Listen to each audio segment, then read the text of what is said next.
Today I'm going to give a speech about wedding showers, the proper way to throw a wedding shower. A woman spends her life dreaming of her wedding.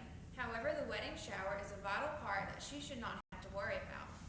I would like to tell you about the etiquette of throwing and planning a wedding shower, as well as what types of gifts to bring. There are all types of showers associated with a marriage, such as the bridal shower, a combination shower, and recipe shower. Today we will discuss the traditional household wedding shower. I received this book. It's called Christian Social Graces a few years ago, and this is where I found all my information. In throwing a wedding shower, the first thing you have to have is a host or hostess. Traditionally, close relatives should not be the one to host the shower, like a mother, mother-in-law, or sister. Sometimes there are extraordinary circumstances where exceptions are made, like, for an example, if the bride was from a foreign country and the wedding shower was held in the groom's hometown and she didn't know anyone except maybe her future mother-in-law, that would be appropriate for her to give her the shower. People such as friends, church family, or distant relatives should be the ones to host the wedding shower. Next, you must decide where to have the shower.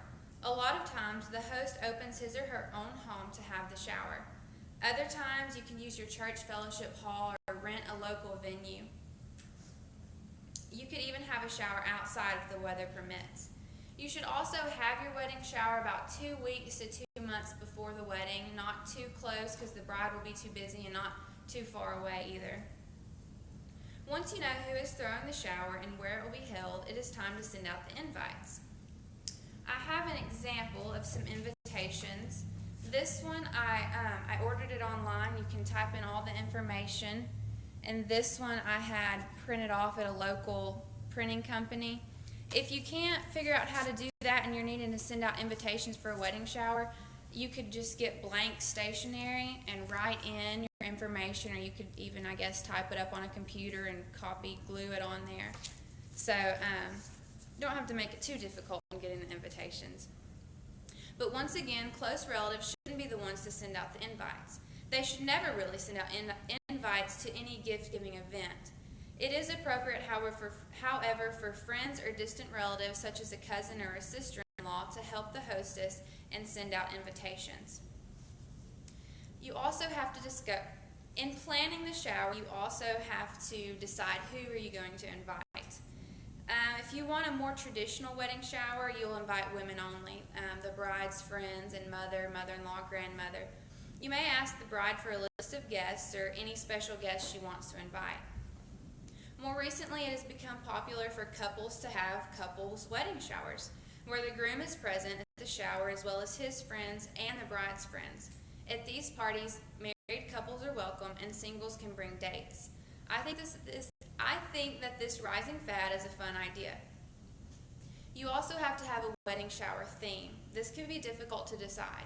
Most times, I think the host or hostess usually go with the bride's chosen colors for the wedding as a decorating theme, but you could also use and decorate with anything that the couple enjoys, such as if, say, the bride collected Victorian dolls and you were having a woman's only shower, it would be cute to decorate with Victorian dolls. Or say you were having a couple shower and the couple liked a movie like Star Wars or something, you could decorate with Star Wars things.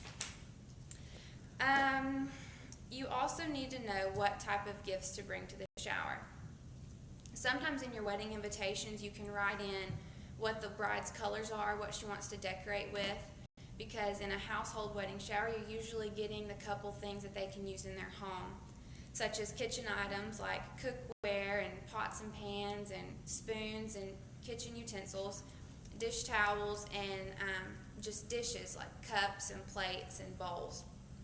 You also need to get bathroom items, or you can get bathroom items, towels and rugs and things like that, washcloths and hand towels.